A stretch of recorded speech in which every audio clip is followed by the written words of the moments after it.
tänä iltana? 7 vuotta sitten minä uudistin sinne Jumalan hengestä. Ja kuukauden sisällä minut kastettiin vesikasteella syntien ja anteeksi saamiseksi. Ja pian sen jälkeen minä vastaanotin Pyhän Hengen kasteen. Ja kun Jumalan henki oli 4 kuukautta asunut minussa, niin hän löysin itseni Filippiinien saarelta.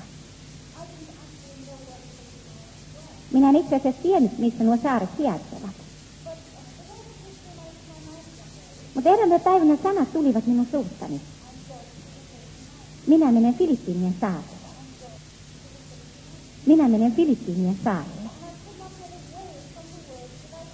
Enkä minä päässyt eroon noista sanoista, jotka olin lausunut.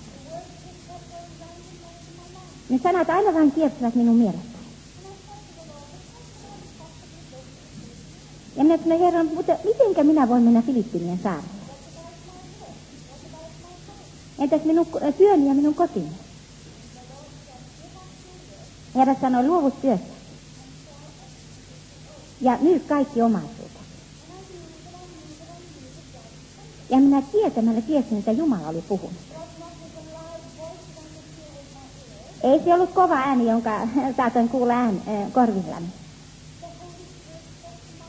Vaan Pyhä Henki puhui minun hengelleni.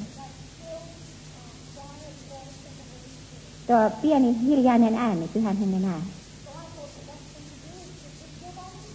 Ja sitten mä ajattelin, että no parasta alkaa toimia. Ja sitten minä esitin eroanomuksen työpaikalla.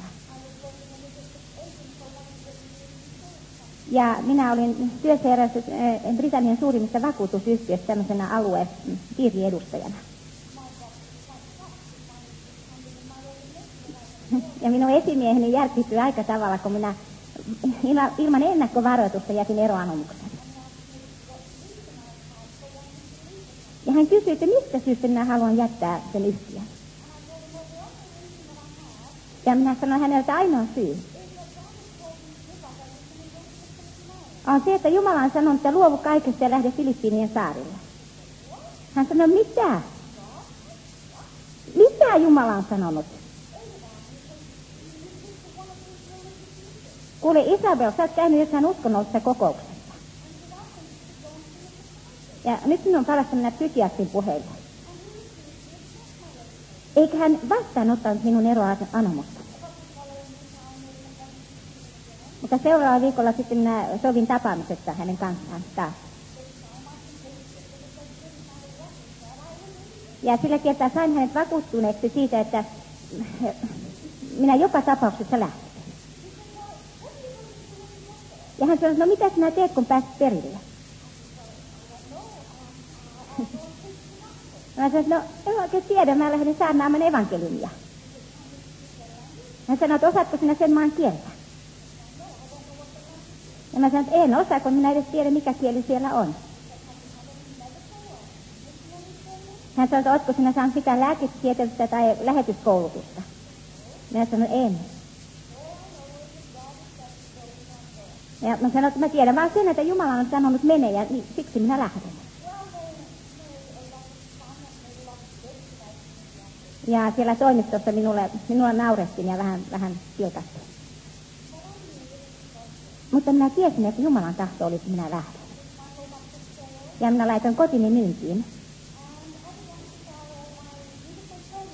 Ja sitten aloin myydä kaikki niitä kauniita huonekalujani. Sillä minun kotini oli minun elämäni Jumala. Minä tein työtä kaiken ajan, mitä Herra minulle antoi, mitä minulla oli aikaa. Että voisin saada niin paljon tuloja kuin suinkin. Koska minä rakastin kaunista posliinia. Ja sitten mä keräsin semmoisia harvinaisia kappaleita. Ja sitten minä laitoin ne semmoisiin kaunisiin posliinikaappeihin ja näyttelin niitä sieltä. Ja niinpä minun kotini oli minun Jumalani. Mutta yhtäkkiä nuo maailmasta asiat ei enää merkinnäkään mitään. Ja toinen toisensa jälkeen minä myin ne. Minulla oli jotain, mitä ei voi saada rahalla. Ja se oli elämän Jumalan henki, joka asui minussa. Ja sitten tuli päivä, kun kaikki oli pois. Ja minä asuin lentokoneessa. Ja lentokone lähti matkaan Filippiinien saarelle. Ja sitten kun lentokone lensi tuolla korkealla taivaassa, minä istuin siellä koneessa. Ja kaikenlaista pelkoa ja epäilystä alkoi tulla minun mieleen. Minä olin vielä niin lapsi Kristuksessa, että minä oikein tiennyt, mitä oli tapahtumassa. Mutta nyt minä tajuan, että se oli vihollinen, joka ampui palavia nuolia minun mieleeni. Ja minun mieleeni tuli tällaisia ajatuksia. Sinä olet hullu. Katso nyt, mitä olet tehnyt. Olet luopunut hyvästä työpaikasta. Olet myynyt kotisi. Ja olet käytännössä katson lahjoittanut pois kauniit huonekalut. Ja ajattelut, että tässä sinä istut koneessa. Etkä oikein tiedä, minne olet menossa. Etkä tiedä, mitä tulet tekemään, kun pääset sinne. Kaikenlaiset pelon, epäuskon ja epäilyksen ajatukset valtasivat minut kokonaan. Ja sitten minä otin esiin Raamatun, joka oli minun käsimatkatavaroissani. Ja ihan vaan avasin sen. Ja katsoin sitä sivua. Ja luin sananlaskuista, sananlaskut 2 ja jae 5.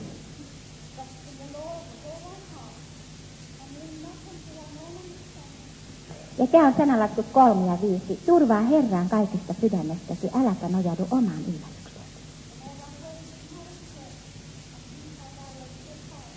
Tunne hänet kaikilla teillesi, niin hän sinun polkusi tasoittaa.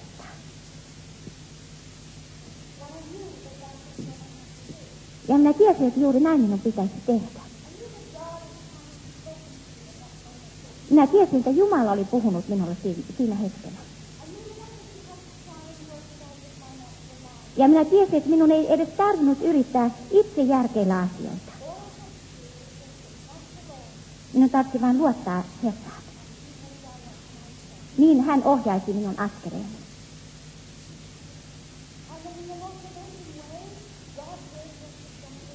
Ja aivan ihmeellisellä tavalla Jumala teki juuri niin.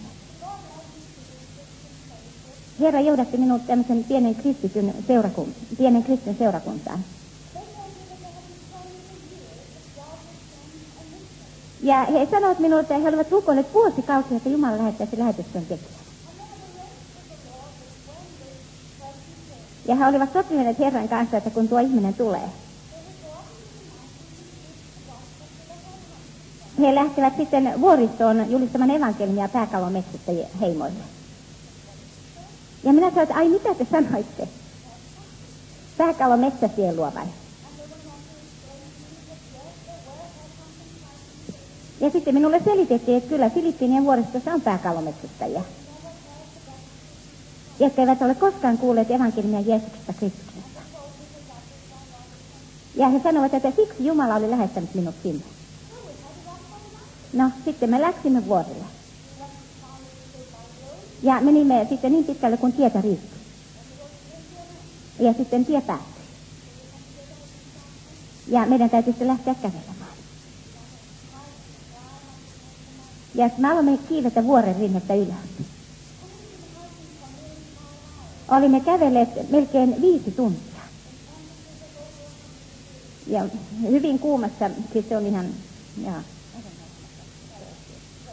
joo, todennäköisesti jossain 40 asteen lämpötilassa. Ja minä tiedän, että Jumalan armonsa kautta teki minut kykeneväksi. Siihen, että minä kestin sen kuumuuden. Ja sitten tämä vuoristokiipeily. Koska minä en ollut harjoitellut sitä. Enkä yleensä ollut paljon harrastanut kävelemistä.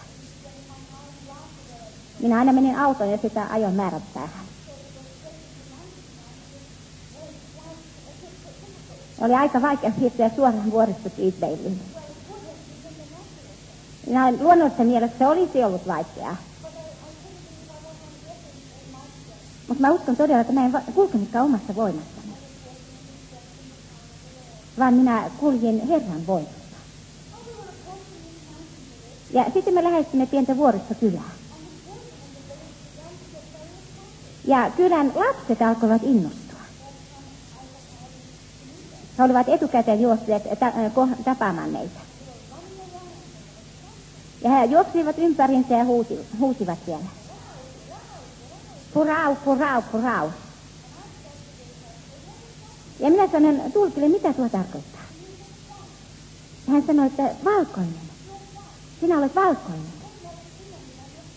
He eivät ole koskaan nähneet valkoisesta aikaisemmin. Ja koska lapset huusivat, niin se herätti kaikkien mielenkiinnon. Ja niinpä koko kylä tuli katsomaan tuota valkoista naista. Ja yhtäkkiä huomasin seisovan tummaihoisten ihmisten keskellä. He tuijottivat minua. Ja minä huomasin, että minä tuijotin heitä. Useimmilla heistä oli hyvin vähän vaatteita. Ja näillä miehillä oli vaan tämmöinen lannevaate.